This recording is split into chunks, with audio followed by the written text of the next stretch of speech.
Bagway. Aujourd'hui, je vais vous expliquer comment faire pour séduire dans un petit cercle social comme un lycée, ou alors un petit village, ou alors un job où il n'y a pas beaucoup de monde, dans un contexte où vous ne pouvez pas faire beaucoup de rencontres. Et vous allez voir, c'est assez opposé à tout ce que je vous dis en général sur les rencontres avec des anonymes dans une grande ville ou en boîte ou ailleurs. Mais avant de faire ça, je vais vous expliquer pourquoi est-ce que les geeks sont impopulaires au lycée. C'est le nom d'un essai de Paul Graham. Et dans son essai, Paul Graham, et je vais vous demander d'être attentif pour bien comprendre ça, il explique pourquoi est-ce que les geeks sont impopulaires.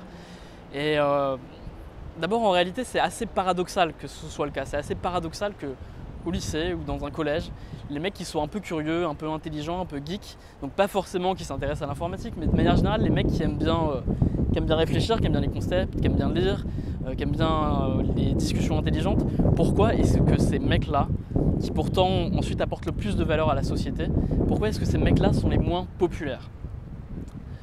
Ce qu'explique Paul Graham, c'est qu'en réalité, ils sont moins populaires que les autres parce qu'ils ne veulent pas l'être.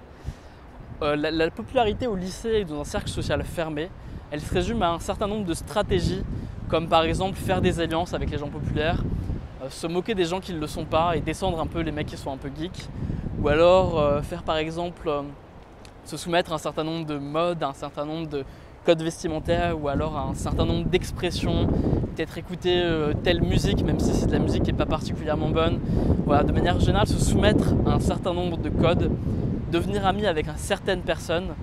Et c'est quelque chose que les geeks ne sont pas prêts à faire en général. Pourquoi? Parce que pour les geeks, en réalité, ce qui est le plus important, c'est pas d'être populaire. Ce qui est le plus important pour eux, c'est d'être intelligent et de cultiver leur intelligence. Tout le monde au lycée a une seule obsession, c'est pas de réussir ses examens, etc. La première obsession des gens au lycée, c'est d'améliorer leur réputation et de monter dans la hiérarchie sociale et d'être mieux vu par tout le monde.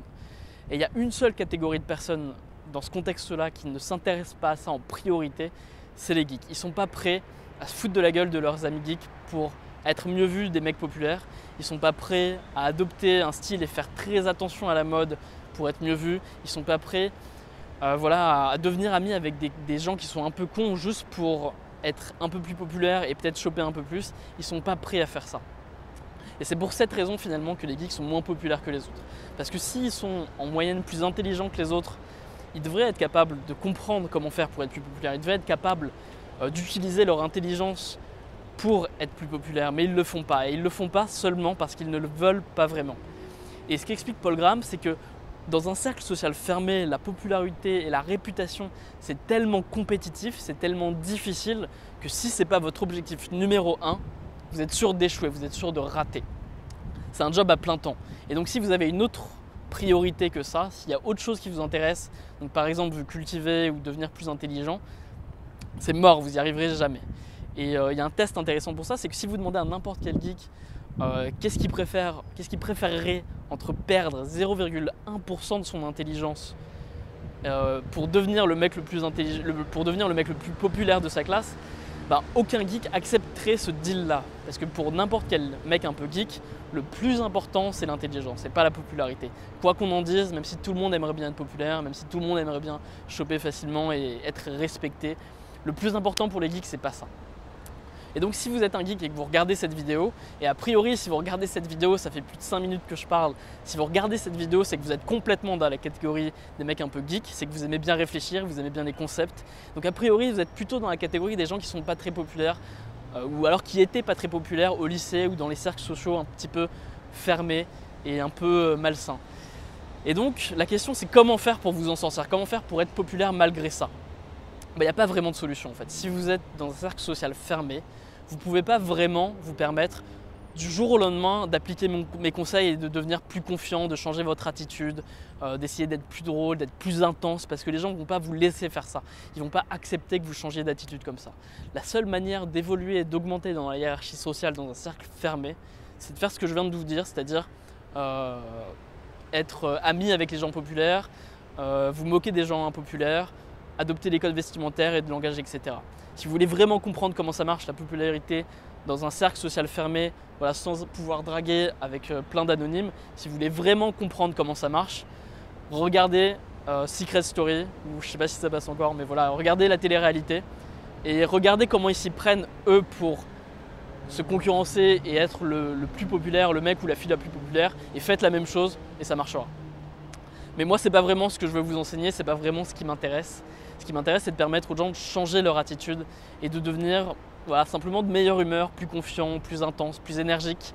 Et ça, vous pouvez le faire si vous rencontrez des filles dans la rue, si vous rencontrez des filles en boîte, parce que si vous allez par exemple en soirée et que vous faites une première soirée dans laquelle vous essayez d'être un peu plus confiant, la première fois, ça va pas marcher. La deuxième fois, ça va peut-être un peu plus marcher, mais les filles vont vous trouver un peu bizarre et pas authentique. La troisième fois, vous allez essayer, vous aurez peut-être une fille qui va bien vous aimer. Et vous allez continuer comme ça, et petit à petit, vous allez changer d'attitude, et vous allez devenir une nouvelle personne, et ça marchera. Et ça, vous ne pouvez pas le faire dans votre cercle social, parce que les cercles sociaux sont vraiment des machines qui vous paralysent. Vraiment, tout est fait pour que vous ne changiez pas. Même si vous vous améliorez, malheureusement, souvent, vos amis ne veulent pas que vous changiez, c'est difficile de leur faire accepter ça. Donc voilà, mon conseil, c'est simplement ça. Attendez d'avoir l'occasion de faire plus de rencontres et c'est tout. C'est ça le plus important. Si pour vous, c'est important d'être ami avec les gens intelligents, si pour vous, c'est important d'être libre et de faire ce que vous voulez, c'est pas grave, quoi. Dans quelques années, vous serez plus au lycée et vous pourrez faire plein de rencontres et ça marchera. Si je peux finir quand même sur une note positive et que vous voulez quand même faire plein de rencontres au lycée et draguer et choper au lycée, il y a quand même un point qu'il faut comprendre. C'est que vous pouvez quand même si c'est difficile de monter dans la hiérarchie sociale sans être un petit peu vicieux, vous pouvez quand même faire quelque chose, c'est juste réaliser que vous pouvez prendre vos couilles et dire à une fille qui vous plaît qu'elle vous plaît. C'est vraiment pas très grave. Je sais que vous êtes obsédé par votre réputation si là vous êtes dans un petit cercle social fermé, mais en réalité dans quelques années, vous aurez sûrement quitté ce cercle social, vous serez sûrement plus au lycée, vous serez sûrement plus dans votre village ou dans votre job. Et les gens vous auront complètement oublié dans quelques années et vous ne fréquenterez plus du tout vos amis du lycée, vous ne fréquenterez plus du tout votre cercle social d'avant. Et c'est vraiment pas très important votre réputation. Et vous pouvez vraiment vous permettre, si vous êtes jeune et que vous êtes en première ou en terminale, de dire à la fille qui vous plaît, qu'elle vous plaît, vous pouvez y aller. Et dans quelques années, vous aurez complètement oublié ça, tout le monde aura oublié ça, et vous pourrez vous dire que c'était simplement une erreur de jeunesse. Donc voilà. Prenez vos initiatives, c'est le meilleur moyen de vous démarquer. Et sinon, attendez l'occasion de pouvoir rencontrer plein d'anonymes et de vraiment vous améliorer dans ce domaine-là. C'était Raj pour la Gouaille, à bientôt.